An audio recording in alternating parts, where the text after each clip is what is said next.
বান খহনীয়াত নিশ্চিহ্ন সৰ্বানন্দ সোণোৱালৰ গৃহভূমি। নিশ্চিহ্ন হ'ল সোণোৱালৰ গৃহ পঞ্চায়তৰ 3খনকৈ গাঁও। পানীৰ বুকুত জাহ গ'ল মহমৰা 4 কোটি আইচুং গাঁও। হাহাকাৰ পৰিস্থিতি গৃহহীন 150ৰো অধিক পৰিয়ালৰ মাজত।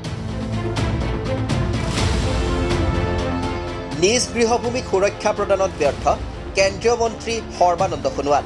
জাতি মাটি ভেটি সুৰক্ষাৰ শ্লোগান দিয়া প্ৰাক্তন মুখ্যমন্ত্ৰীগৰাকী ব্যৰ্থ নিজ গৃহভূমিক সুৰক্ষা প্ৰদানত। শাসনৰ গাদীত বহি থাকোঁতেই বান খহনীয়াত নিশ্চিহ্ন হৈছে সোণোৱালৰ গৃহভূমিৰ ইখনৰ পাছত সিখন গাঁও। এইবাৰ বান খহনীয়াত নোহোৱা হ'ল সৰ্বানন্দ সোণোৱালৰ গৃহ পঞ্চায়তৰ 3খনকৈ গাঁও। শেহতীয়া বান পৰিস্থিতিয়ে বিধ্বস্ত কৰিলে সমগ্ৰ ৰাজ্যক। বছৰটোৰ দ্বিতীয়টো বানত বিধ্বস্ত হ'ল কেন্দ্ৰীয় মন্ত্ৰী সৰ্বানন্দ সোণোৱালৰ গৃহভূমিও। ডিব্ৰু আৰু ব্ৰহ্মপুত্ৰৰ বান খহনীয়াই নিশ্চিহ্নপ্ৰায় কৰিলে সৰ্বানন্দ সোণোৱালৰ গৃহ পঞ্চায়ত বিন্ধ্যাকটাৰ 3খনকৈ গাঁও। বান খহনীয়াত নোহোৱা হ'ল বিন্ধ্যাকটাৰ অন্তৰ্গত দধিয়াৰ মহমৰা 4 কোটি আৰু আইচুং নামৰ 3খনকৈ গাঁও। বিগত এটা মাহ ধৰি মাটিৰ মুখ নেদেখা গাঁও 3খনৰ 150ৰো অধিক পৰিয়ালৰ মাজত এতিয়া হাহাকাৰ আশ্ৰয় বিচাৰি। ব্ৰহ্মপুত্ৰৰ বুকুৱেদি অহা যি পানীয়ে গতিবেগ পানীয়ে দদিয়া ৰাইজক যি ধৰণে জুৰুলা কৰিছে, খুব অতিকৈ দুখ পাইছোঁ যে মানুহ এইটো জীয়াই থকাৰ পৰিৱেশ নহয়।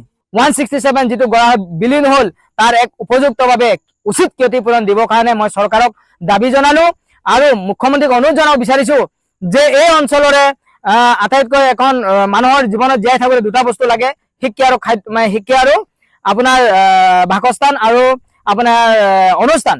এইবিলাকৰ ভিতৰত এতিয়া ইতিমধ্যে দদিয়াৰ অনুষ্ঠান এখন আছে, দদিয়া মধ্য ইংৰাজী ব্ৰহ্মপুত্ৰ বুকুত বিলীন হ'ল।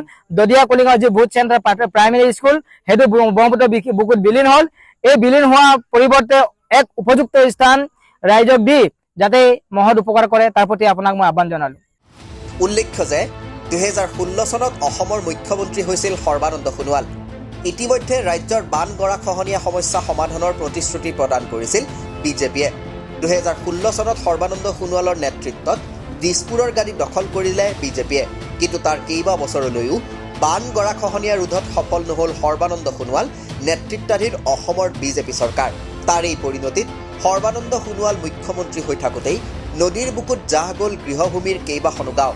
বছৰ বছৰ ধৰি খহনীয়া অব্যাহত থকাৰ মাজতে 2020 চনত ডিব্ৰু নদীৰ বুকুত জাহ গৈছিল সৰ্বানন্দ সোণোৱালৰ গাঁও, মুলুক গাঁৱৰ গাতে লাগি থকা মিৰি গাঁও, টেঙাবাৰী, ৰংমলা, নেপালী গেৰেকীকে আদি কৰি 4-5খন গাঁও। এই সৰ্বানন্দ সোণোৱালৰ ঘৰ মুলুক গাঁৱত, তাৰ পৰা আপোনাৰ মিৰি গাঁৱলৈ কিমান দূৰ?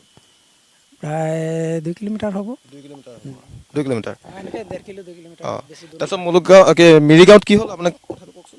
মিৰিগাঁও খহনীয়াত বহুত আগতেই গুচি গ'ল। কিমান গ'ল? মিৰিগাঁৱতো এলেকাটো বহুত ডাঙৰ আছিলে। তথাপি কিমানমান পৰিয়াল আছে তাত মিৰিগাঁৱত আমাৰ 120টা পৰিয়াল আছে। 120টা পৰিয়াল আছিলে মিৰিগাঁৱত। গোটেই গাঁওখনেই খহনীয়া গুচি গ'ল। মিৰিগাঁৱৰ লগতে প্লাছ টেঙাবাৰী আৰু ৰংমলা সেই 2খন গাঁও গ'ল। ওচৰতে আছিলে 2খন ওচৰে আছিলে। স্কুল চব গ'ল। স্কুলো গ'ল। ৰংমলা, মিৰিগাঁও, টেঙাবাৰী একেবাৰে উচ্ছেদ হ'ল। কিন্তু ইমানৰ পাছতো নিজ গৃহভূমিক সুৰক্ষা প্ৰদান কৰিবলৈ সক্ষম নহ'ল সৰ্বানন্দ সোণোৱাল। তাৰেই পৰিণতি ভুগিছে এতিয়া সৰ্বানন্দ সোণোৱালৰ গৃহ পঞ্চায়ত বিন্ধ্যাকটাৰ আন 3খনকৈ গাঁৱৰ গাঁওবাসীয়ে।